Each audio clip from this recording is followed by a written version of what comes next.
آج تو اس نے صاف صاف بات کرنے کا فیصلہ کیا تھا۔ خانم کو اپنی طرف آتا دیکھ کر وہ سنبھل کر بیٹھا تھا اور اس طرح ظاہر کرنے لگا جیسے وہ اسے جانتا ہی نہ ہو۔ Excuse me. پاس آنے پر خانم نے سخت سے لہجے میں اسے پکارا۔ وہ چائے پینے میں ایسے مگن تھے جیسے سنا ہی نہ ہو۔ مسٹر مون، آپ گوگے ہونے کے ساتھ ساتھ بہرے بھی ہیں کیا؟ اس کی اس بات پر مون نے چونک کر اپنے سامنے کھڑی اینجل کو دیکھا تھا، جو اس وقت اینجل کم اور ڈائن زیادہ لگ رہی تھی۔ مون نے اس کے بہرا کہنے پر برا سا منہ بنایا تھا۔ یس، آنکھوں سے اشارہ کیا گیا تھا کہ بولیے۔ آپ میرا پیچھا کیوں کرتے ہیں؟ میں جہاں جاؤں آپ وہاں کیوں موجود ہوتے ہیں؟ وہ غصے سے پوچھ رہی تھی۔ نو، مون نے نفی میں سر ہلایا، جیسے کہہ رہا ہو کہ میں نے ایسا کچھ نہیں کیا۔ او، تو آپ جھوٹ بھی بولتے ہیں؟ اینجل نے دونوں ہاتھوں کو ذرا سا اوپر اٹھا کر خالص برٹش لہجے میں کہا تھا۔ نو، مون نے پھر نفی میں سر ہلایا اور ہونٹوں پر آئی مسکراہٹ کو مشکل سے ضبط کیا تھا۔ لسن مسٹر مون، اگر آپ آئندہ مجھے اپنے پاس نظر آئے تو یہ گرم گرم چائے کا کپ منہ پر گرا کر جو آدھا چہرہ بچا ہوا ہے نا، وہ بھی جلا دوں گی، یا پھر وہ جو سامنے گلدان نظر آ رہا ہے نا، وہ اٹھا کر سر میں ماروں گی۔ سمجھ آئی؟ اسے دھمکی سن کر مون کی آنکھیں حیرت سے پھٹی کی پھٹی رہ گئی تھی۔ وہ اتنی خطرناک کب سے ہو گئی تھی؟ مون کو حیرت ہوئی۔ سمجھ آ گئی نا؟ اس کے خاموش رہنے پر اینجل نے دوبارہ پوچھا۔ نو، وہ ایک بار پھر سے نفی میں سر ہلا چکا تھا، جبکہ اینجل غصے سے مٹھیاں بیچی وہاں سے چلی گئی تھی۔ اس کے لمبے اوور کوٹ کے پیچھے انگلش میں بروکن اینجل لکھا تھا۔ I'm so lonely, broken angel. One and only broken angel. جینی کے ساتھ گائے گئے گانے کے الفاظ اس کے ذہن میں گونج گئے تھے اور پھر اس کی دھمکی کو یاد کر کے وہ کھل کر مسکرایا تھا۔ وہ آخری دن شاید خانم کی دھمکی کام کر گئی تھی۔ اس دن کے بعد اسے مون کہیں بھی نظر نہیں آیا تھا۔ وہ لاؤنج میں صوفے پر ایلا کے ساتھ ٹانگ پٹائے جوان بیٹھی نوڈلز کھانے میں مگن تھی جب ماہی کی آواز نے اسے چونکنے پر مجبور کیا۔ یہ آپ کیا کہہ رہے ہیں بابا؟ میں انسان ہوں، کوئی چیز نہیں جس سے آپ اپنے بزنس کی نظر کر دیں گے۔ وہ لاؤنج میں ٹہلتے ہوئے غصے سے کہہ رہی تھی۔ میں یہ شادی ہرگز نہیں کر سکتی۔ میں اپنی پسند سے شادی کرنا چاہتی ہوں، یہ آپ اچھے سے جانتے ہیں۔ یہ ماہی کس لہجے میں بات کر رہی ہے؟ اس نے تو ایسے انکل سے کبھی بات نہیں کی۔ خانم کو حیرت ہو رہی تھی۔ آپ کا بزنس ڈوبتا ہے تو ڈوبے، میں کسی ایسے انسان سے شادی نہیں کر سکتی جس سے میں جانتی تک نہیں۔ وہ اونچی اونچی آواز میں بول رہی تھی۔ لوسی ماں، حلیمہ بھی اور خانم تینوں حیرت سے اسے تک رہی تھی۔ آپ ٹھیک سمجھ رہے ہیں بابا، میں بہت بدل گئی ہوں۔ تو میں کیا کروں؟ اگر آپ کی طبیعت خراب ہے میں قربانی نہیں دے سکتی۔ ماہی کی یک طرفہ بات سن کر خانم کو تو گویا اچھوتا ہی لگ گیا تھا۔ اسے یقین ہی نہیں ہو رہا تھا کہ وہ ماہی ہی تھی جو اس طرح سے بول رہی تھی۔ اگر آپ کو یاد ہو تو آپ کی 2 بیٹیاں اور بھی ہیں۔ آپ کو قربانی کے لیے میں ہی کیوں نظر آئی ہوں؟ آپ اپنی دوسری بیٹیوں سے قربانی مانگ لیں، مجھے امید ہے وہ انکار نہیں کریں گی۔ ماہی ایک ایک لفظ چبا کر کہتی خانم پر ایک سر سے نظر ڈال کر اندر جا چکی تھی، جبکہ خانم کو تو جیسے سکتہ ہو گیا تھا۔ یہ ہو کیا گیا ہے ماہی کو؟ وہ سوچ رہی تھی۔ اس سے پہلے وہ کسی نتیجے پر پہنچتی اس کے سامنے میز پر رکھا فون بجا تھا۔ خانم ایک دم چونکی تھی۔ آسیہ بیگم کی کال تھی۔ خانم نے فون اٹھانے کے بعد سلام کیا تھا۔ میں تم سے کچھ مانگنے جا رہی ہوں ہانی، مجھے امید ہے تم انکار نہیں کرو گی۔ آسیہ بیگم کی آواز میں پریشانی جھلک رہی تھی۔ خانم کا دل زور زور سے دھڑک رہا تھا، اسے کسی انہونی کا احساس ہو رہا تھا۔ بیٹا، ہمدان کے احسانات چکانے کا وقت آ گیا ہے، تمہیں قربانی دینی ہوگی، کیا تم اس کے لیے تیار ہو؟ آسیہ بیگم پوچھ رہی تھی۔ امی صاف صاف بات کریں، میرا دل گھبرا رہا ہے، کس قربانی کی بات کر رہی ہیں آپ؟ خانم کو اپنے اندر ہول اٹھتے محسوس ہو رہے تھے۔ جانے آسیہ بیگم اس سے کیا مانگنے والی تھی؟ ہمدان کے بزنس میں کوئی مسئلہ ہو گیا ہے، پوری بات تو میں بھی نہیں جانتی، لیکن اگر ہم ان لوگوں سے رشتہ بنا لیں تو تعلقات مزید استوار ہوں گے اور ہمدان کی سالوں کی محنت ڈوبنے سے بچ جائے گی۔ آسیہ بیگم نے اپنے علم کے مطابق خانم کو سب بتا دیا تھا۔ لیکن امی، کون لوگ ہیں یہ؟ وہ حیرانی سے پوچھ رہی تھی۔ یہ تو میں بھی نہیں جانتی، لیکن لڑکا اچھا ہے۔ ماہی نے تو انکار کر دیا، وہ کسی بھی صورت کی شادی نہیں کرے گی۔ آپ ہماری امید تم ہو۔ آسیہ بیگم کی باتوں نے خانم کے سر میں درد کر دیا تھا۔ شام تک اچھے سے سوچ لو پھر بتانا، لیکن مجھے امید ہے کہ تمہارا جواب ہاں میں ہوگا۔ وہ اپنی بات سنا کر فون بند کر چکی تھی، جبکہ وہ حیران سی بیٹھی رہ گئی تھی۔ قربانی بہت بڑی مانگی تھی اس کی ماں نے، نہ قربانی دینے کی ہمت تھی اور نہ انکار کرنے کا حوصلہ۔ وہ اٹھ کر اپنے کمرے کی طرف بڑھ گئی تھی۔ شام ہونے ہی والی تھی۔ خانم کو سمجھ نہیں آ رہا تھا کہ کیا جواب دے۔ وہ مائی سے اس وقت تفصیل بھی نہیں پوچھ سکتی تھی کیونکہ وہ پہلے ہی بہت غصے میں تھی۔ اس نے ایک پل کو سوچا تھا کہ ماہم کا نکاح کروا دے گھر والوں سے کہہ کر، لیکن دوسرے ہی پل اس نے اپنے دماغ سے یہ سوچ نکال دی تھی وہ کام وہ خود نہیں کر سکتی تھی۔ کیسے مطلب پرستوں کی طرح اس چیز کی قربانی ماہم سے مانگ سکتی تھی؟ رات کو ماہی اس کے کمرے میں آئی تھی۔ تم نے شادی کے لیے ہاں کر دی؟ وہ حیرانی اور خوشی کے ملے جلے تاثرات سے خانم کو دیکھ رہی تھی۔ شادی نہیں، صرف نکاح کے لیے، خانم نے جواب دیا تھا۔ ہاں میری جان، وہی مجھے یقین نہیں ہوتا تم اتنی جلدی کیسے مان گئی۔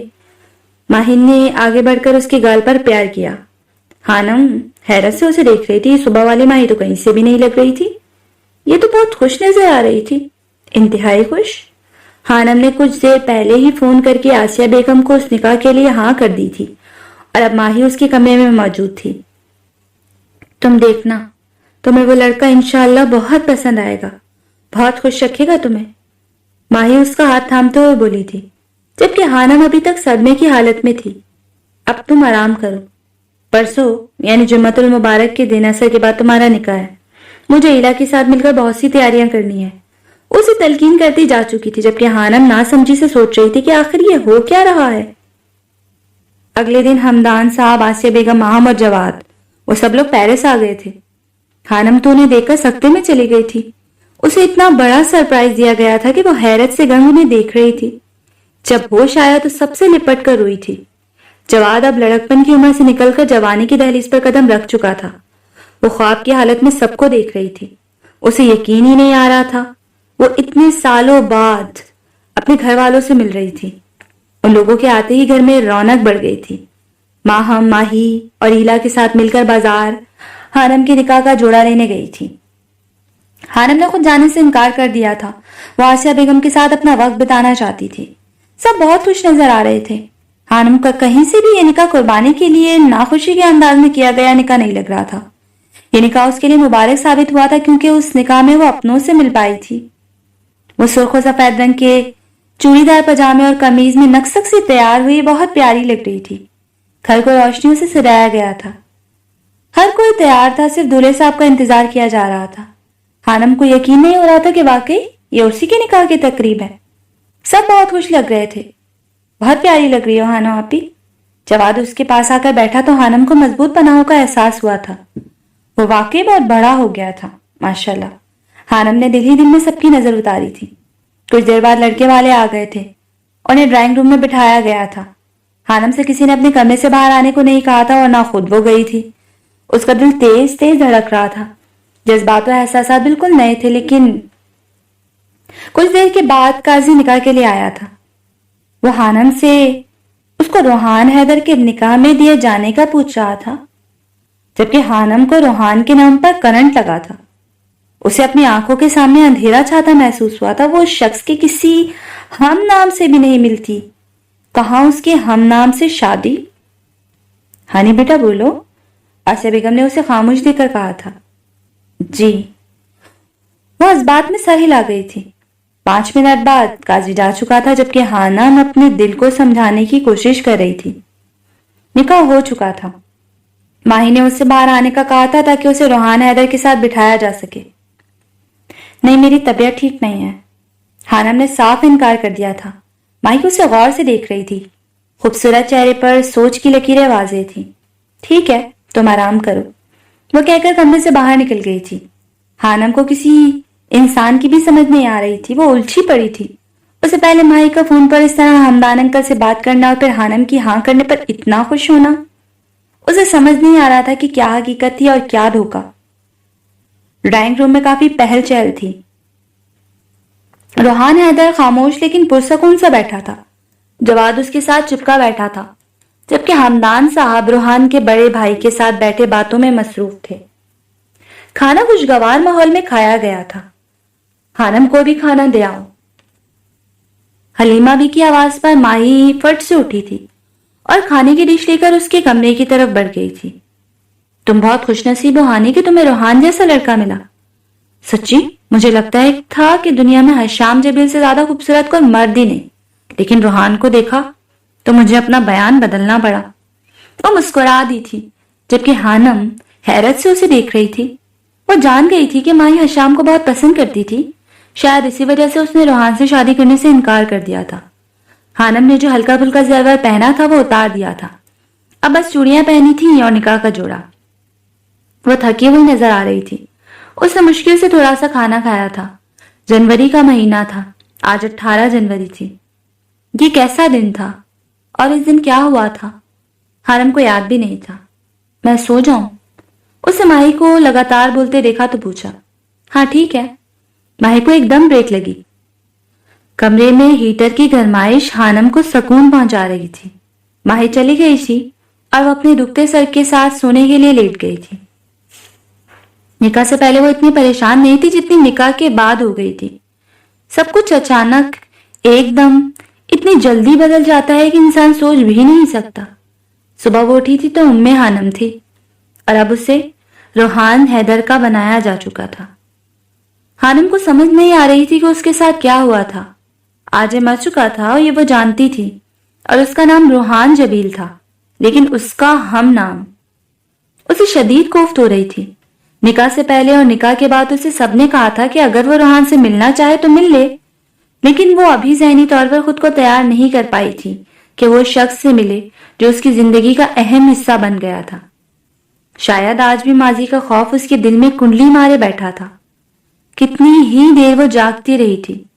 وہ پوچھنا چاہتی تھی کہ یہ روحان حیدر کون تھا، لیکن اس کی ہمت ہی نہیں ہوئی تھی۔ شاید اس سوال کے جواب میں اس سے بہت سے سوال کیے جاتے، اور وہ ایسا کبھی نہیں چاہتی تھی۔ نکاح سے پہلے اس نے کوئی سوال نہیں کیا تھا تو نکاح کے بعد کیوں؟ سوچتے سوچتے وہ نیند کی وادی میں اتر گئی تھی۔ رات کو اچانک زوردار آواز پر اس کی آنکھ کھلی تھی۔ کمرے میں اندھیرا تھا۔ حانم نے کھڑکی کے پاس کسی مرد کا ہیولا دیکھا تھا۔ وہ ایک جھٹکے سے اٹھ بیٹھی تھی، ہاتھ بڑھا کر میز کے ساتھ لیمپ آن کیا اور دربارہ کھڑکی کی جانب دیکھا، لیکن کھڑکی کے پاس کوئی بھی نہیں تھا۔ ایک بھاری اسٹیل کا گلدان جو کہ ایک کھڑکی کے ساتھ میز پر رکھا تھا وہ نیچے گرا ہوا تھا۔ اسی کے گرنے سے حانم کی آنکھ کھلی تھی۔ کمرے میں ایک عجیب سی خوشبو پھیلی تھی۔ اسے محسوس ہو رہا تھا جیسے کوئی انسان اسے کمرے میں کافی دیر موجود رہا تھا۔ ڈر سے حانم کا حلق خشک ہو گیا تھا۔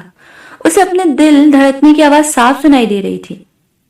اسے اچھی طرح یاد تھا جب وہ سوئی تھی تو کھڑکی بند تھی۔ اتنی ٹھنڈ میں اس سے کھولنے کا وہ سوچ بھی نہیں سکتی تھی، لیکن اب وہ کھڑکی کھلی ہوئی تھی۔ یقیناً وہ کسی نے کھولی تھی۔ اور نیچے پڑا گلدان، وہ اپنے آپ کیسے گر گیا؟ حانم کو خوف محسوس ہو رہا تھا۔ وہ دھیرے دھیرے بیڈ سے نیچے اتری تھی اور پھر ڈرتے ڈرتے کھڑکی بند کی تھی۔ اسے بھاری کپڑے پہن کر سونے کی عادت نہیں تھی، اور وہ دونوں سے ہونے والی واقعات میں اتنی الجھی ہوئی تھی کہ ایسے ہی سو گئی تھی۔ الماری سے ایک سادہ سوٹ نکالنے کے بعد وہ ڈریسنگ روم کی طرف بڑھ گئی تھی۔ ابھی جو کچھ بھی کمرے میں ہوا، حانم کو وہ اپنا وہم لگ رہا تھا۔ وہ لوگ ایک ہفتے بعد واپس چلے گئے تھے۔ حانم کے لیے یہ اس کی زندگی کے جیسے سب سے خوبصورت دن تھے۔ اس ایک ہفتے میں اس سے نہ تو آج یاد تھا اور نہ روحان حیدر۔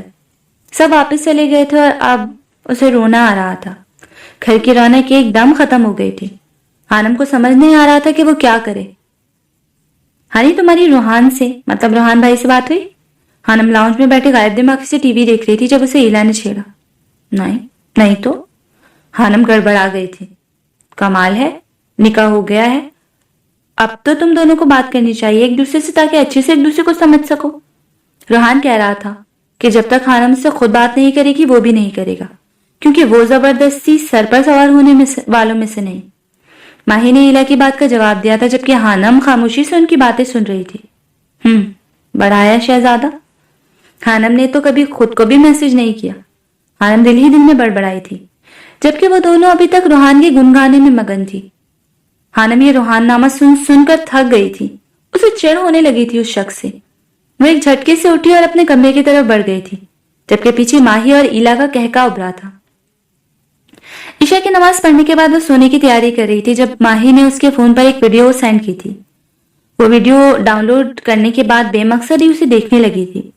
ویڈیو میں ایک بہت بڑا ہال دکھایا گیا تھا، شاید وہ کوئی سیمینار تھا۔ ہال کے اندر بہت سے اسٹوڈنٹس نظر آ رہے تھے۔ دائیں بائیں لمبی قطاریں تھیں جن پر اسٹوڈنٹس اوپر کی جانب بنی کرسیوں پر بیٹھے تھے۔ قطاروں میں فاصلہ تھا۔ درمیان میں ایک اونچی لکڑی کی کرسی پر ایک ادھیڑ عمر آدمی موٹا سا چشمہ لگائے بیٹھا تھا۔ خانم کے چہرے پر الجھن ابھری تھی۔ اسے سمجھ نہیں آ رہی تھی کہ یہ کیا چیز ہے۔ اچانک بائیں جانب والے اسٹوڈنٹ کی قطار میں ایک لڑکا کھڑا ہوا تھا۔ مسٹر روحان، میرا آپ سے ایک سوال ہے۔ روحان کے نام پر خانم کے کان کھڑے ہوئے تھے۔ اسلام کی بنیاد ہی وحدانیت ہے۔ اگر اللہ ایک ہے تو اس کی جمع کا صحیفہ کیوں؟ قرآن مجید میں جہاں اللہ کلام کرتا ہے وہاں لفظ نحنو ہم استعمال کیا گیا ہے، جیسے ہم نے یہ ذکر اتارا اور ہم ہی اس کی حفاظت کرنے والے ہیں۔ یہاں پر ہم سے مراد کون ہے؟ صرف اللہ یا پھر کوئی اور بھی اس کے ساتھ ہے؟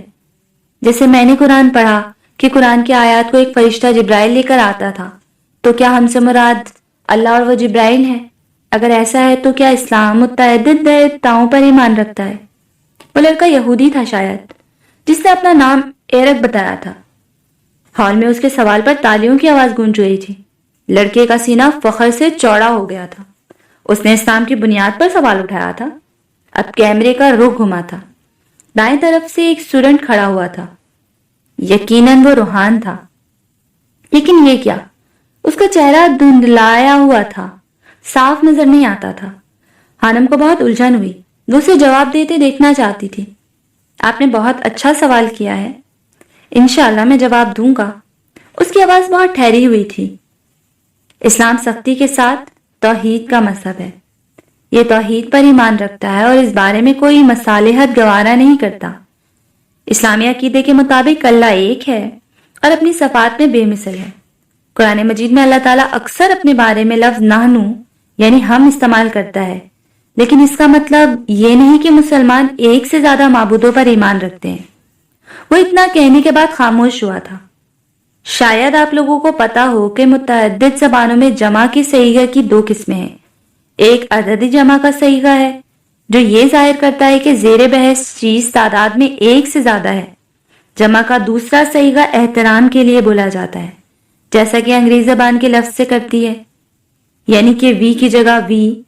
آئی میں ملکہ انگلستان اپنا ذکر آئی یعنی شاہی صیغہ جمع کے الفاظ کے معروف ہے۔ بھارت کے سابق وزیر اعظم راجیو گاندھی ہندی میں کہا کرتے تھے، ہم دیکھنا چاہتے ہیں۔ گویا ہندی اور اردو میں ہم رائل پیلولر ہے۔ اسی طرح عربی میں جب اللہ قرآن میں اپنا ذکر کرتا ہے تو وہ اکثر عربی لفظ نحنو استعمال فرماتا ہے۔ یہ لفظ عدد کی جمع کو نہیں بلکہ احترامی جمع کو ظاہر کرتا ہے۔ توحید اسلام کے ستونوں میں سے ایک ستون ہے۔ ایک اور صرف ایک معبود حقیقی کا وجود اور اس کا بے مثل ہونا وہ مضامین ہے جن کا قرآن مجید میں متعدد بار ذکر کیا گیا ہے۔ مثال کے طور پر سورہ اخلاص میں ارشاد ہوا، کہہ دیجئے وہ اللہ ایک ہے۔ اگر آپ گرامر کو پڑھیں تو آپ کو اندازہ ہوگا کہ ہر لفظ کے ایک سے زیادہ معنی نکلتے ہیں، خاص طور پر عربی زبان میں۔ مجھے امید ہے کہ آپ کو سمجھ آ گئی ہوگی۔ وہ کہہ کر خاموش ہو چکا تھا۔ ہال میں سناٹا چھا گیا تھا، لیکن اس کا چہرہ ابھی تک بلر تھا۔ ویڈیو ختم ہو گئی تھی جبکہ خانم ابھی تک اس شخص کی باتوں کے حصار میں تھی۔ یہ کون ہے؟ خانم نے ماہی کو میسج کیا، تمہارا شوہر۔ اسمائل کے ساتھ جواب حاضر تھا۔ لیکن یہ ہے کون؟ دوبارہ پوچھا گیا۔ مجھے تو اسلامک اسکالر لگ رہا ہے، اگر نہیں ہے تو بن جائے گا۔ تمہیں کیا لگتا ہے کہ وہ کون ہے؟ ماہی اسے چڑھا گئی تھی، لیکن اس کا چہرہ نظر کیوں نہیں آ رہا؟ خانم کو اسے دیکھنے کا اشتیاق ہوا تھا۔ یہ تم خود پوچھ لو نا، تمہارا نکاح ہوا ہے اس سے، میرا تھوڑی۔ ماہی مسکراہٹ ضبط کرتی اسے جواب دے چکی تھی، جبکہ خانم اس کی بات سن کر دنگ رہ گئی تھی۔ تمہیں اس کی سوشل میڈیا اکاؤنٹ کی آئی ڈی بھیج رہی ہوں، فالو کر سکتی ہو تم اسے۔ کچھ دیر بعد ماہی کا میسج آیا تھا اور ساتھ ہی لنک بھی تھا، جبکہ خانم ابھی تک شاک بیٹھی تھی۔ اسے یقین نہیں ہو رہا تھا کہ جو اس نے ابھی کچھ دیر پہلے دیکھا تھا وہ سچ تھا۔ 2 دن کی ذہنی کشمکش اور سوچ و بچار کے بعد خانم نے اپنا موبائل اٹھایا تھا۔ آج وہ اتنے سالوں بعد پھر سے سوشل میڈیا کو استعمال کرنے والی تھی۔ اس نے فیس بک اینجل کے نام سے آئی ڈی بنائی تھی۔ ماہی کا لنک بھیجا گیا تھا، لنک اوپن کیا تھا۔ حانم کو اپنے دل کے دھڑکنے کی آواز صاف سنائی دے رہی تھی. وہی شخص کو دیکھنے جا رہی تھی جس کا اسے بنا دیا گیا تھا. اس کا نام لکھا گیا تھا لیکن نہ جانے کس زبان میں. حانم وہ زبان سمجھنے سے قاصر تھی. شاید وہ جرمن زبان تھی. البتہ جرمن زبان میں لکھے گئے نام کے نیچے روحان لکھا تھا جو اس کی نشاندہی کر رہا تھا. کیا دنیا میں ایسا زیرو بھی ہے جس کو تکلیف نہ پہنچی ہو؟ مجھے اتنی تکلیف دی گئی ہے کہ اب میں اس کا خیال ہی نہیں کرتا. جب لوگ ہی اس قسم کے ہیں تو پھر کوئی کر ہی کیا سکتا ہے؟ اگر اس کا خیال کرو تو کام میں خلل پڑتا ہے اور پھر تکلیف پر دل کڑانے سے وقت ضائع کرنے کے علاوہ کچھ بھی نہیں ہوتا. یہی ہے زندگی کا عالم. زندگی ایسے ہی گزرتی ہے میری ماں. کتاب میری ماں میں اقتباس لیا گیا جو اس کی اور سحر کو پڑھ رہی تھی. حانم کو یاد تھا اس کی وہ کتاب آج بھی ادھوری تھی. وہ مکمل نہیں ہوئی تھی لیکن وہ شخص شاید مکمل کر چکا تھا. وہ اب اس کی فوٹوز دیکھ رہی تھی لیکن حیرت کی بات یہ تھی کہ اس کی کسی تصویر میں روحان کا چہرہ واضح نہیں تھا. کچھ بہت دور سے لی گئی تھی, کچھ پیچھے سے اور کچھ سائڈ سے. کہیں بھی چہرہ نظر نہیں آ رہا تھا. اب وہ فوٹوز کو چھوڑ کر ویڈیوز دیکھ رہی تھی. اس کے لاکھوں فالوورز تھے جن میں زیادہ تعداد یہودی, عیسائیوں اور ملحدوں کی تھی. وہ حیران تھی. جس انسان کے اتنے چاہنے والے ہوں اسے میں کہاں یاد رہ سکتی ہوں؟ حانم نے دل میں سوچا تھا. اسے اپنا آپ اضافی سا محسوس ہوا تھا. وہ اس کی شروع سے لے کر اب تک کافی ویڈیوز دیکھ چکی تھی جو سائنس اور جینیٹکس کے متعلق تھیں. جتنے اس سے کمنٹ میں سوال پوچھے گئے تھے وہ سب کے جواب پڑھ چکی تھی اور اس کا دل صدمے کا شکار تھا. وہ شخص علم اور معلومات کا چلتا پھرتا انسائکلوپیڈیا تھا.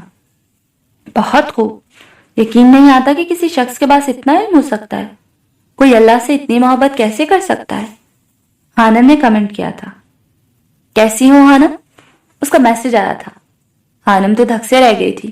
اس نے کبھی خواب میں بھی نہیں سوچا تھا کہ وہ اسے پہچان لے گا. آپ نے مجھے کیسے پہچانا؟ حانم نے کانپتے ہاتھوں سے میسج ٹائپ کیا تھا. کمال ہے بھائی. اپنی وائف کو نہیں پہچانوں گا تو کسے پہچانوں گا؟ اس کے الٹے سوال پر حانم کی سٹی گم ہو گئی تھی. اور پھر لفظ اپنی وائف پر غور کرنے پر حانم کے چہرے کا رنگ سرخ ہوا تھا. وہ زندگی میں پہلی بار خود کو کسی کے سامنے بے چینی محسوس کر رہی تھی. آپ کی تصویروں میں آپ کا چہرہ واضح نہیں ہے. اس کی کیا وجہ ہے؟ وہ ہڑبڑاہٹ میں غلط سوال پوچھ گئی تھی. شاید وہ ہنسا ہوگا. دیکھنا چاہتی ہو مجھے؟ نہیں ویسے ہی پوچھا. حانم نے اپنا سر پیٹ لیا. اچھا مجھے نیند آ رہی ہے, میں سونے لگی ہوں. روحان کے کچھ کہنے سے پہلے حانم نے میسج کیا تھا. رات کے 2 بج رہے تھے. وہ 3 گھنٹے لگاتار اس کی ویڈیوز دیکھتی رہی تھی. وقت کا پتہ ہی نہیں چلا تھا. ٹھیک ہے, سو جاؤ, اپنا خیال رکھنا.